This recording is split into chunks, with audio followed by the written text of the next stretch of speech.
Hi, folks. This is Angela from Fabricworks Studio.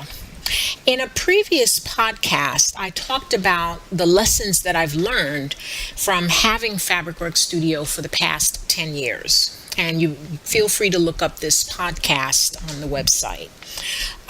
In this post, I want to zero in on one of the lessons that I talk about in that other podcast, and that is focus.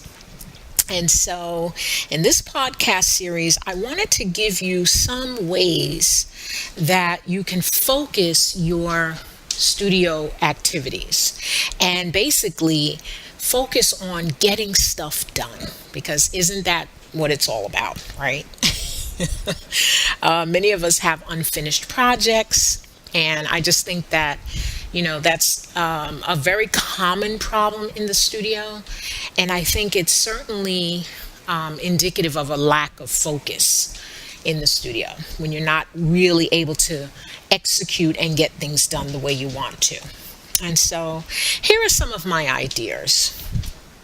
Feel free to comment on them on the website. I would love to hear from you, because I'm always trying to, think of new ways to help me stay focused. And I think that this is a very fruitful discussion that we can certainly endeavor to have. And actually, there's this book called Focus. It's got a green neon it's got a neon green cover, and it's got the big letters Focus on it. It's a really nice book. I don't have the author's name now, but I'll put it in the handouts for this podcast. But it's a really nice book. You should get it. But the number one thing for me, the number one tip that I have really developed and has really worked well in my studio has been to put a limit on my project threshold, what I call the project threshold. And the project threshold really is the number of projects that your studio can handle at any given time. Okay. And for me, that number is somewhere between 2 and 3.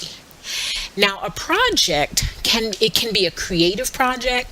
It can be an administrative project, such as, doing a website makeover. It can be, an informational project, such as starting a blog. But a project can be anything. Anything that has to be done in your studio. So it's not only the creative stuff, okay? For me, sometimes when I'm exhibiting quilts, I may have a project which entails getting 3 quilts finished. That means just doing binding or sleeves or labels, finishing 3 quilts, getting them ready for the show. And that in itself is a project, So a project can be anything that you need to get done in the studio. And so basically at any given time, on my calendar, if you look on my calendar, my studio calendar, I have no more than 3 projects going in that studio. And so I usually, and I've talked about this before, and I have a tutorial on the website as to how I set this up. But instead of using a paper calendar, I use a computer software called Evernote to manage my projects in the studio. And so while I have a projects list, which is one section of that software that I use to write down ideas for projects, right? The actual projects that are active in the studio at any given time is always 2 to 3. And I don't allow for any more than that. So basically, I just train myself, to say, hey, if you want to start this next project, you have to finish this first one. Let's get this one out of the way. And that's really, really made a huge difference in my studio. Tip number 2 is to work in seasons. Okay, and I've talked about this before in a previous podcast as to, how I balance the creative time in my studio with everything else. I talk about working in seasons. I really consider Fabricworks as a seasonal studio. meaning that the work that I do in it, it's divided into certain allotments of time. And so, for example, learning new things, when I kind of take classes or read on techniques and I'm trying out new things, I don't do that all year round. Like I know some people, they take courses all the time, right? And I find that that's for me, it's very distractive. It's very, very distractive. And so what I do is I set a certain amount of time in my studio, and I call it summer studio. And so my summer studio runs from May through August. And during that time, I can take classes, I can read, I learn techniques. I'm doing other things, but one of the things that I can do is to learn new techniques and learn new things in the studio. But I really only allot that amount of time to do it. Okay. When I'm working on a new collection, I only work on it for a 3-month period. If I have to prototype new quilts, if I'm working with my fabric designer and my fabric printer, and I'm working with my quilter, then I only allot about 3 or 4 months to do that. When I take commissions, again, it's only a certain amount of time in the studio that I'm allowing to do that. And so I find that working in seasons like this, in my studio, there's a season for everything. There's a time for everything. And I find that when I allot that, the project list that I have, it's very easy. Because when I say, hey, okay, for summer studio, what do we have? I look on my projects list, and then I can pick up the things that I want to do. If I'm looking to do a website makeover, well, okay, when do I schedule that in? First of all, that's a very big project, right? And so I usually will write down the parts, and I try to estimate how much time I need. And then I look at my calendar and I figure out, okay, when can I do something like this? Well, it can't be in the middle of when I'm designing my collection, right? Because I know it's not really going to get done on time. And then that's just going to lead to frustration. So having seasons or specific times in your studio when you do things, I find is very, very helpful. And then the third tip that I would add is to use what's called the Pomodoro technique. I'm not sure if you have heard of the Pomodoro technique. It's Pomodoro. And it basically deals with creating focused times with absolutely no distractions. So it really is counterintuitive not really counterintuitive, it's really the exact opposite of multitasking. Okay, the Pomodoro technique says, hey, don't multitask. It's counterintuitive in its thinking because it actually posits that you get less done when you're multitasking. And we live in a multitasking society where it's, you're a better worker if you can do, 2 or 3 things at the same time. And the funny thing is there's no such thing. When you're multitasking, your brain is basically split. Okay, and so it's kind of you're rotating your brain power. If you're doing 3 activities, you're rotating your brain power. And so you're really splitting the intensity that you could bring to the work. And it's that intensity that allows you to get that work done and to be efficient at it. And so the Pomodoro technique says, hey, listen, work on one thing at a time. Don't allow any distractions. Turn off everything else. So you go radio silent, what I call radio silent. The telephone goes off. The door closes. Your computer should go off. No email, no beepers, right?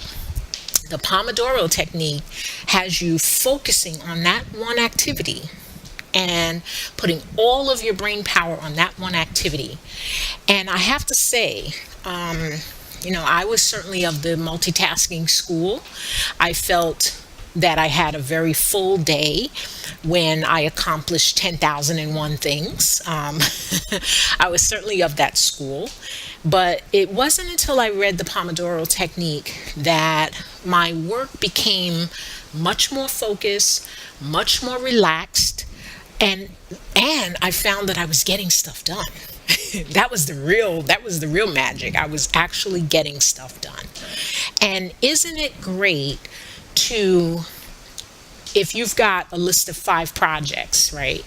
Isn't it great to get one of those projects done than to have all 5 unfinished by the end of the day, right? So my thing is, we can actually focus, have intense work sessions. I call them short bursts. So when I'm designing collections, it doesn't take me months and months and months and months to design a collection. It doesn't take me, weeks and weeks and weeks to quilt on some of my little fabric art pieces. It doesn't take me months and months and months to make over a website or start a blog or whatever it is, because I can schedule that project in, and for an intense period of time, I can just focus on that. And at the end of that time, it's done. And then I can move on to the next project, right? And so that's the wonderful thing about the Pomodoro technique. So in order to practice with it, I would say practice on doing one thing for a short amount of time. Okay, now I use a Pomodoro technique for a 90-minute period. That's how I like to work before I take a break. So if I'm working on a project, I'm focusing on it, it's the only project that I'm doing, I will have a no distraction zone for 90 minutes in my studio. That's an hour and a half to work on that project. Okay, and so I cannot get up. I cannot take a break. I cannot answer the phone. Don't go fold the laundry. My family knows when I'm using this technique, and I tend to give them a heads up on it. But the 90 minutes I find is a really good time to start. And if you cannot get through the 90 minutes, if an hour goes by and something happens and you have to get up or whatever, just very relaxed about it. Just get up, do what you need to do. You come back to it. But what you have to do is start another 90 minutes. Okay, you don't continue the other one, right? You start again for 90 minutes and you see if you can do it. And so I've actually worked up a Pomodoro technique. I can actually work for a good 3 hours without any distractions, without doing anything, and really being totally engrossed in that project, being totally focused on that project, and without any distractions. So it's a great technique. There are websites that are developed. There are books on it. It's the Pomodoro technique. I totally recommend it. Let's see now. The 4th tip that I like to use, and it's something that's so simple. If you've been listening to these podcasts, then you know that I don't like to keep paper notes around. Like, I don't really like journals. I've kind of moved away from. I stopped using those about a year or 2 ago. Paper things like paper notebooks and journals and calendars, and paper gets lost. The one thing that I have access to every day is my computer. And so what I tend to do is I like to save everything electronically. Now, certainly when I'm sketching, I think that's about the only paper product that I use in my studio, because everything else is pretty much computerized at this point. And it just helps me to keep everything in one place. Okay. But one of the other paper products that I do allow at times is the Post-it note. And I think the Post-it note is the most clever invention. It's the most clever invention ever. I like to use neon colored post-it notes. And what I do is I make what I call a post-it plan. And sometimes I do this at the beginning of my day. There are times when we're just kind of a little out of it. I have this on Monday. I call it Monday fog. You come out of your weekend, you're just a little tired and you're just a little unfocused. We're all human. And so what I do sometimes, I will take out a neon, the brightest color that I can find. And usually it's that bright orange, neon orange color. And I take that Post-it out and I write down 3 steps or 3 things that I need to do for that day. 3 things that I need to do and want to accomplish that day.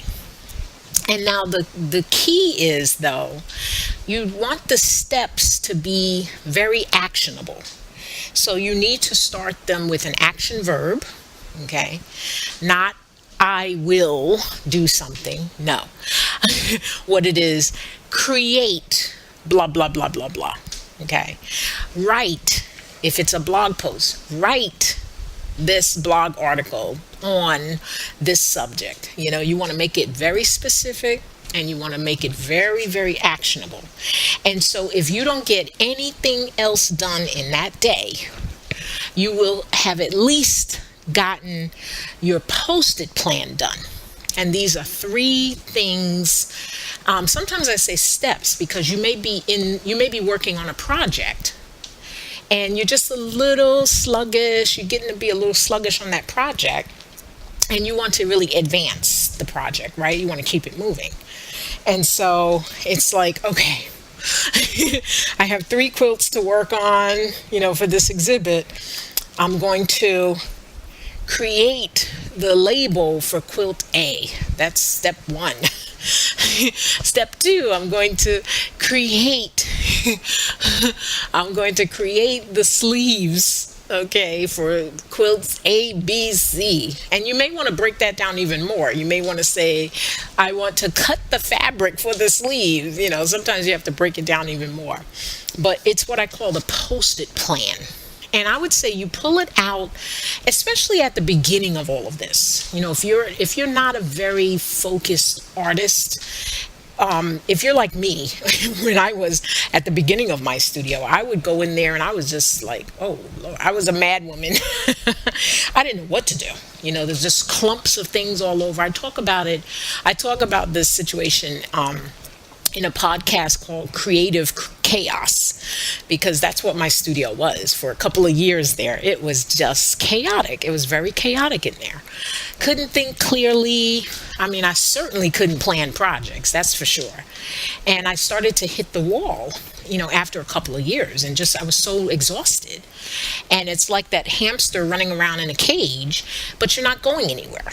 And so if you're experiencing that, I think the Post-it plans would be really good for you, okay? Because it just helps you to focus on 3 things, and you have all day to get it done. All right, and I would say all day, or you have the amount of hours that are allotted, right? So if you have a studio session that you're doing at night, then write a Post-it plan for it. Write 3 things that you want to get done within, that 4-hour period. If you're working on Saturday afternoon and you say, hey, okay, I've got from 9 to 12 to work on something. Okay, use your Post-its. Write 3 things that you want to get done, for that 3-hour period. I do that with this podcast session. I do that with the various podcast sessions. And so what I do is I say, well, okay, I've got, like even today, I have a meeting for work with a Pacific Coast client. And so my meeting starts at 12, right? And so I said, okay, I'm going to wake up and I've got from 8 to 12 to work. And then my meeting starts so it's 9 o'clock for my client who's in California. And I love those clients, by the way, because because, they're just getting up and my day has been going on. So it's really great. I'm kind of in front of them. And so I knew that today I would have, okay, if I get up at 8, eat breakfast and take care of myself, I can start at 9 and I've got a good 3 hours to podcast. So I said, okay, what do I want to podcast on? And I've got quite a few notes and things lined up. And I said, okay, I want to talk about these 3 topics, so I could get a podcast done. I could actually get 3 podcasts in the can. And then my editing happens in a different session. All I do is I book a calendar day. Usually it's a Saturday morning, and I get my editing done. And again, I set my post-it notes to say, okay, I'm going to edit. I need to find music. I need to shoot a commercial spot. What do I need to do? And what podcast am I working on? And so that's how I use the post-it plan. It's a really short, direct way of making sure that you get something done in that day. And it feels so good. It feels really good. You can cross out your items. I used to be one of those people. You like to cross out things. Now I don't really do that anymore because I just know that it's being done, and that's, that feels good, and I experience that. But the actual act of crossing out something that's on your list, the Post-it plan allows you to do that. Okay, so that was the 4th thing. The 5th thing or tip that I like to use to focus in my studio is that I want to set specific times with deadlines on them in the studio. So, for example, like some people will say, if you ask them, hey, what are you working on in your studio? And they'll say, hey, I'm working on a quilt. Well, I go further than that. I like to say, well, I'm working on a quilt for this month. And so I set very specific times for doing things in the studio. I never ever leave it open in terms of time. And so when I start a project, that project has a specific time frame to it. Now, if I have to add to it, that's fine. If I need an extension or whatever, that's okay. That's okay. But when I do a quilt or a tapestry or a series of fabric art, or if I'm dyeing fabric, or if I'm writing blog articles, I tend to set a specific time. And so one of the things that I like to do is I set a 2-week, if it's a short project, I set it within 2 weeks. I like to work within 2 weeks. Okay, I don't really want the stress of, I've got to finish this next week. What I do is I set a 2-week time period. And if that project is large, if it's a really big project and it has a lot of steps to it, like making over a website, or even doing a quilt, if you're fusing, you have to get material, you have to select fabric. Each of those steps or groups of steps, I will allot a good 2 weeks for it. Okay, because anything can happen in a week, Sometimes you just get busy, things happen, emergencies happen, your kids need you. A lot of things happen within a week. So I always give myself 2 weeks, at least 2 weeks to get things done. For my quilts, when I'm designing my quilt collection for the year, my design phase itself is a 3-month period, and it has kind of like 2 phases to it. The first phase is actually designing it on the computer, and I make deliverables. So in other words, the deliverables tell you when you're done, right? So when am I done? What am I looking for? And so when I'm designing my collection, what I'm looking for is for those finished files to be stored on my computer, and I need a printed cut book. And a cut book is basically just a contact sheet of all the little thumbnail pictures of all the files with the names on the bottom. And that's what I need. And then I know that my design phase is done. And then the second phase is actually testing those files at my fabric printer. And so I will, my deliverables there are to have, one milestone is to have all the files uploaded to the fabric printer correctly. And then I will start working in his online lab, and then I will start printing out those samples, ordering those samples. And so the nice thing is that I have the deliverables, I have the time frame, and so in that way it's a project that has a beginning and it has an end. And I feel like many times as artists we don't really work that way, to manage our activities or even feel that they have to be managed. Many artists are very resistant to structure or having any kind of real management. They don't want it to feel like real life, right? And I understand that. I completely understand that. But when creative chaos seeps in and you have a pile of unfinished work, and you're missing deadlines, for exhibits that you really want to do, or you're not able to do activities that you would really want to do, there's a problem, right? And so there has to be some kind of management of the studio activities. And so here's some of the ways, and I'll just recap them very quickly. So some of the ways that I have used over the years, and it took me years to develop this. I was just a hot mess at the very beginning of my studio. And I would say I've been about 5 years clean. You're clean and sober, right? 5 years clean and sober. It's a funny analogy actually, but anyway, one of the things that we're focusing on, this idea of how to focus your studio activities. And so the first tip is to define your project threshold. So put a limit on the number of projects that you have active at a given time. I definitely recommend that you maintain a project wish list, right? Because once a project is done, then what do you do? So it pays to kind of have that list in the bullpen that's ready, have the next project that's ready. And I like doing that. So my particular project threshold is no more than 3. I don't want to handle no more than 3 projects at any given time.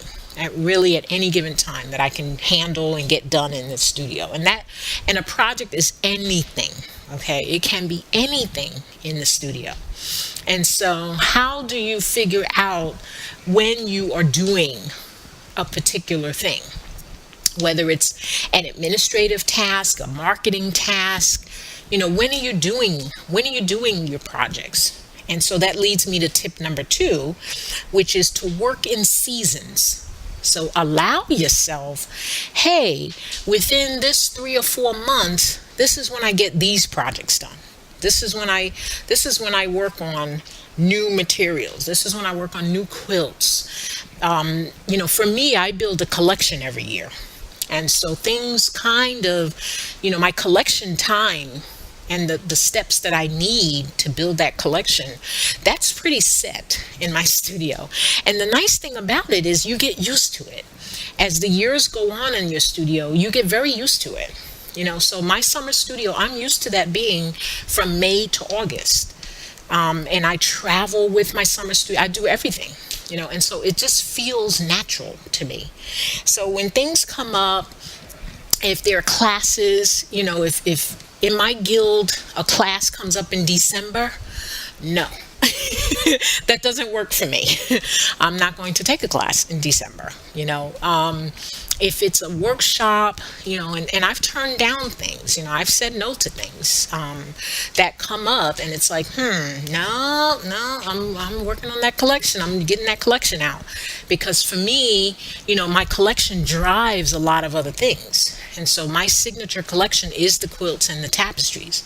So once I get that out, that drives the smaller works. For example, it drives the fabric art. It drives my store. It fills up my store at Fine Arts America. So the studio thrives on that work every year. And I don't let anything interrupt with that. I'm really very, very adamant about it. And I've developed these kind of seasons where I work on things, because to me, that's the only, I know for me personally, it's the only way that I can really be the artist that I want to be, and to really fulfill, my potential as an artist, and creating, continuing to create, and selling, and doing commissions, and working with people one-on-one. I love doing that, and I love doing it all. I love this podcasting, but I cannot do it all year round. I cannot, edit podcasts all year round. It just does not work. Writing blog articles. I love writing, but I cannot do that all the time. Can't do it all the time. And so, I have to define these projects, and I have to have very focused times that I'm doing them. And I have to be really honest and really straight with myself about that. And that leads me to tip number 3, which is to use the Pomodoro technique. The Pomodoro technique is setting up these very focused times while you're working, with no distractions. The key is to have absolutely no distractions. So you turn the phone off, you turn the email off, you don't allow yourself to be distracted. Tell your family about it, so they're not walking up in the room. Little Johnny is not walking up in the room wanting a cookie at that time, so take care of that. Train the dog. For us, the dog stays out of the room unless he can really come in and just be quiet. The funny thing is, our dog, when he it's really funny, because when he was a puppy, it just nonstop, right? It's like having a baby. It's just nonstop. But as he's getting older now, it's kind of like, okay, you can come in, but not while mommy's working on quilts, because I don't want the hairs and all that junk on the quilts and stuff. So there's certain times that he can come in, but other times, like, no. And so that's just something that, everyone around you has to be aware of it. The Pomodoro technique, I do it in a 90-minute time period. And so after 90 minutes, I allow myself to take a break. I can come out of the room, get a little air. And that works well for me. But depending on what I'm working on, I can go up to 3 hours, of just not having any distractions and just intensely doing the work that I need to do. And so my next tip, which was number 4, was to make a Post-it plan. And this was, one of the Post-it note, I think it's just the most brilliant. It really, truly is. And it just involved using the small Post-it note to just kind of jolt yourself into some action steps for the day.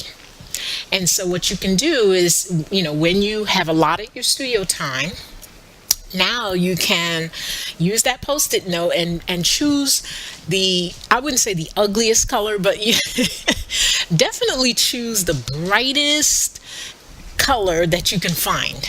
All right. That will really, really, really get your attention. So if you're looking in that whole room and that Post-it note is sitting there, you'll notice it. Okay. And for me, I choose the brightest neon orange that I can find. And it definitely stands out in my decor. And so what you do is you write down three things that you need to get done today. Today, today, today. So whether you have 3 hours to work, 5 hours to work, you have the whole day to work, what do you want to get done today? And start it with an action verb. So not I will create. No, it's create blah, blah, blah, blah, blah. Okay. Because these action statements are really meant to jolt you into action. Okay. So you have these action statements. They should be very specific. Not just, oh, finish a quilt. No. What specifically do you need to finish that quilt? Write it down. And then finally, my last piece of advice on focusing your studio activities is to set specific times in the studio when you have projects. So you need to set your project time. That project needs to have a beginning, and it needs to have an end, and it needs to have deliverables. So how do you know when you've ended? Okay, well, I've ended when, in my case, I used designing my collection as a project. And so that project is a 3-month project for me. And it's in 2 phases. So the deliverable for phase 1 is all the files on the computer, and I need to have a cut book. And so for me, when I get that cut book out, then I know I can go on to phase 2. Phase 2 is working with my fabric printer. And the deliverable on phase 2 is to have the sample fabric. And so the nice thing about that is the deliverables tell you when you're done. And by setting an end on that project, you can revel in the accomplishment of it, and then you can move on. You can move on to the next project. Now, certainly there are activities that are ongoing in the studio. I'm not talking about like ongoing tasks in the studio. Okay. Maintaining your social media, that's an ongoing task. Maintaining your financials, that's ongoing. I'm not talking about those. I'm talking about specific projects that you might be working on, which have a beginning and they have an end. Okay. So a particular quilt is a project. A quilt series. Maybe I'm doing a series of 3 or 4 or whatever. It's a particular project. Like sometimes I actually know how many quilts I'd like to do in a particular series. Now, sometimes you may not know that, but that's okay because each quilt is set as a project, right? And it just so happens that it's the same style as the one you did before. So it's okay. It still works. If you are dyeing fabric, okay, my project is that I'm going to dye these, 5 yards of fabric. Okay, there's your project. And so, what I say is, I know that we don't like to really, incorporate a lot of project management in art, but I think it's necessary. I really think that it's necessary. And, I mentioned in a previous podcast, I talk a lot about this creative chaos and the state that your studio can be in if it's in this state of creative chaos, right?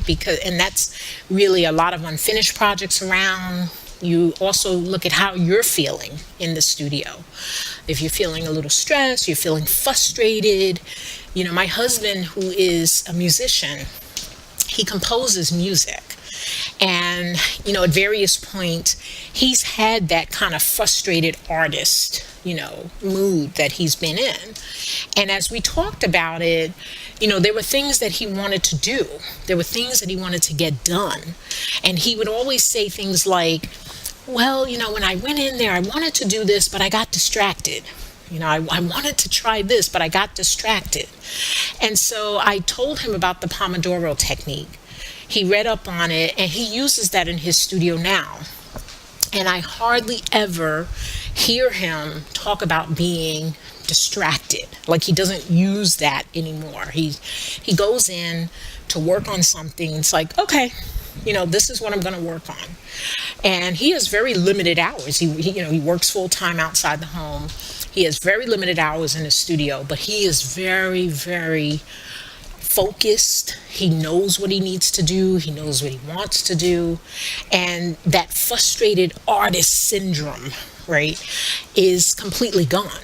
And so I definitely recommend, that you look at this area for your studio, this idea of focusing and what tools you can use.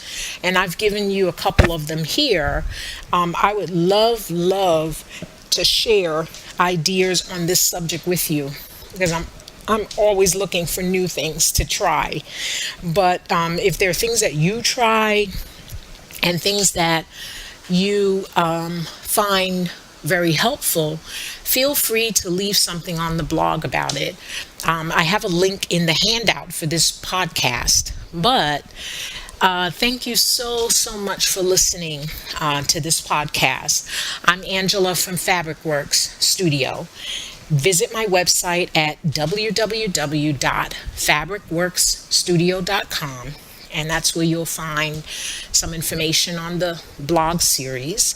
You can also, I'm sorry, on the podcast series, but you can also visit my blog to find the individual episodes, handouts, and tutorials that go along with them at my blog, which is Trending in Surface Design, and that's www.trendinginsurfacedesign.com.